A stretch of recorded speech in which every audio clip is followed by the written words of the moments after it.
was hit by either missile or any aircraft fire. And I ejected and broke my leg and both arms and went into a lake, and I was picked up by some North Vietnamese. On March 14th, 1973, John McCain finally got to come home. Who will ever forget that night when we waited for television to bring us the scene of that first plane landing at Clark Field in the Philippines, bringing our POWs home? 1985 was the 10th anniversary of the fall of Saigon. CBS, a crew headed by Walter Cronkite, asked him to go back with them. The decade that now permits John McCain to put aside, even temporarily, bitterness toward an enemy that once beat and tortured him and took the lives of others. But in coming back to Vietnam, there are other things, other people he would rather remember. I not only think of my friends who didn't return, but I also appreciate more than I have in a long time that there's a great deal of pain here, there's a great deal of suffering, a great deal of loneliness.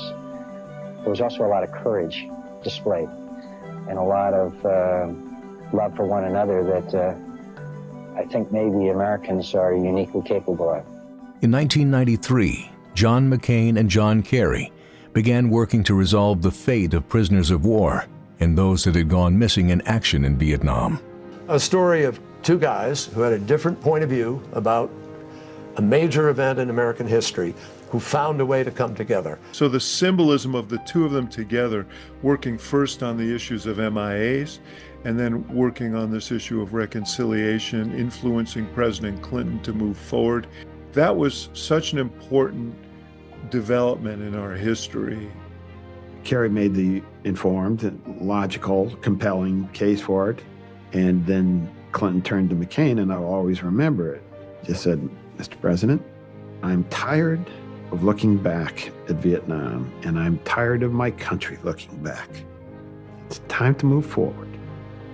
And if you normalize relations, I will defend you every step of the way.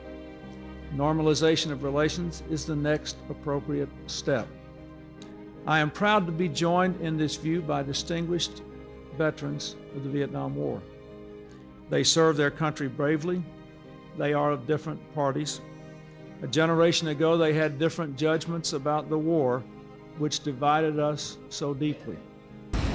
I think that it's important for us as a nation to do what we can to help the Vietnamese achieve what so many of us fought for, and that is freedom. I also believe that the majority of the American people would like to heal the wounds of this war and move forward and look forward to a brighter future rather than a somewhat bleak past.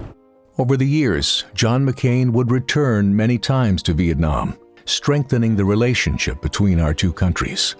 My reason for coming back to Vietnam is to better our relationship, to make improvements between relationship between our two countries and look forward and not backward. And I've been doing that now for many years. Today, thanks to reconciliation, Vietnam's economy is rapidly growing and a vital part of the global supply chain.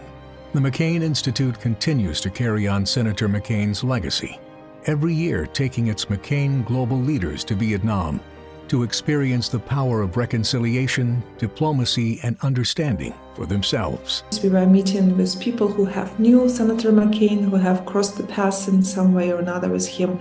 But we also tried to see what else we can do as the new generation, right, following his steps. We really can't underestimate the importance of simple values like listening and acknowledgement. That was the example of John McCain. It's an example that we should remember and emulate.